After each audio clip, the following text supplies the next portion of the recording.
जो कथा भागवत में भगवान के विषय में बताया जाता है। मैंने कहा वे झूठ बोलते हैं। अगर कोई इंसान बीमार होता है तो कहां जाएगा बोलो? राम मंदिर जाओगे या अस्पताल जाओगे? कहते हैं गाय का गोबर खाने से कैंसर ठीक होता है, तो बताओ भक्तों, इलाज के लिए विदेश क्यों जाते हो? समझो जरा। ये सब हम लोगों को भगवान के नाम पर गुमराह कर रखा है।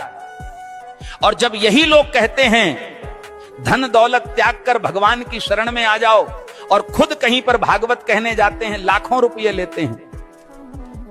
ये मायाजाल ही तो है। भगवान की शरण में जाने का मतलब यह थोड़ी है कि अपने शरीर का ध्यान छोड़ दो। जो शरीर भगवान ने दिया है उसकी सेवा भी तो ईश्वर सेवा है। जब बुखार आता है तब राम की जगह दवा ढूंढते हो।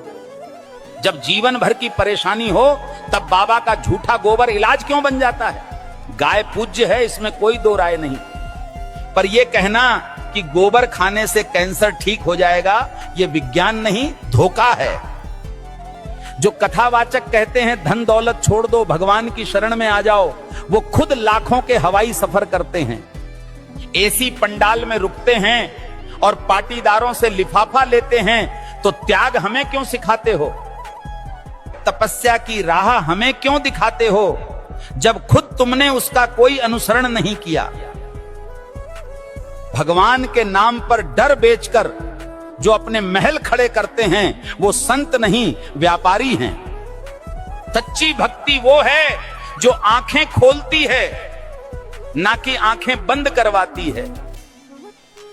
और आखिर में बात सीधी सी है, भगवान अंधविश्वास से नहीं, सच सेवा और विज्ञान से मिलते हैं। सीताराम सीताराम। भविष्य मालिका कहती है जब पाप बढ़ेगा तो समय न्याय करेगा और धर्म की असली परीक्षा शुरू होगी। 2032 से सत्य युग का आरंभ होगा, लेकिन उससे पहले पूरी धरती हिलेगी। प्यारे भक्तों, 2 सूरज दिखेंगे आकाश में, पर उनमें से एक सूरज नहीं, विनाश का दूत होगा।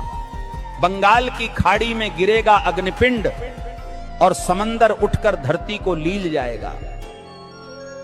7 रात तक सूरज नहीं उगेगा, चांद नहीं दिखेगा, बस अंधकार होगा और भय, जिसे तुम प्राकृतिक आपदा कहोगे। तीसरा विश्व युद्ध दस्तक दे चुका है। शब्द नहीं अब शस्त्र बोलेंगे। भारत पर हमला होगा, परंतु धर्म की धरती कभी झुकेगी नहीं।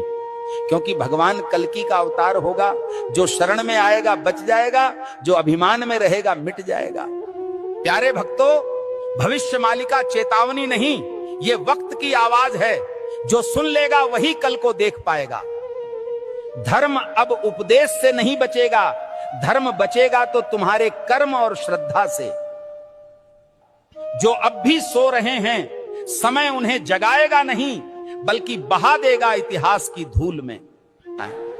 अब भी समय है भक्तों, या तो धर्म के साथ खड़े हो जाओ या अधर्म के साथ डूब जाओ। कल सऊदी अरब में आयोजित मेरे सत्संग के दौरान एक भक्त ने मुझसे एक दुखद प्रश्न किया।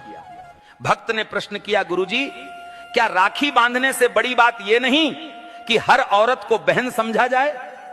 अरे मूर्खों, राखी के धागे पर इज्जत की एक्टिंग करते हो और बाकी दिन उसी इज्जत को आंखों से नोचते हो। राखी का धागा इज्जत का प्रतीक है, पर नजरें ही इज्जत न दें तो वो धागा क्या करेगा? जो आज बहन कह रहे हैं, कल उसी जैसी स्त्री को घूरते हैं। यही विडंबना है। जिस दिन पुरुष की नजर नारी को सच में बहन समझने लगेगी, उस दिन हर बेटी, बहन, हर स्त्री सुरक्षित अनुभव करेगी। भाई कहे जाने से कोई बड़ा नहीं बनता, उसके विचारों और दृष्टिकोण में सम्मान हो, यही सच्ची मर्दानगी है।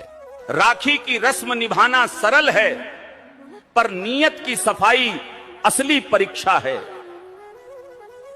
हे प्रभु, जो स्त्री को देखकर गंदे ख्याल लाता है वो कभी भाई नहीं बन सकता।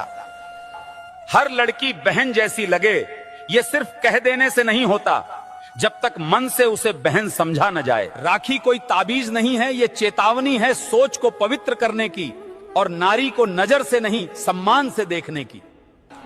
जिस पुरुष की मर्दानगी किसी नारी की रक्षा न कर सके, वो राखी के धागे का भी हकदार नहीं होता। राम के भक्त हो या डर के गुलाम, शर्म करो। हनुमान जी ने रावण को जला दिया, तुम आंख फड़कने से कांपते हो। अगर आज हनुमान जी को कुछ कहना होता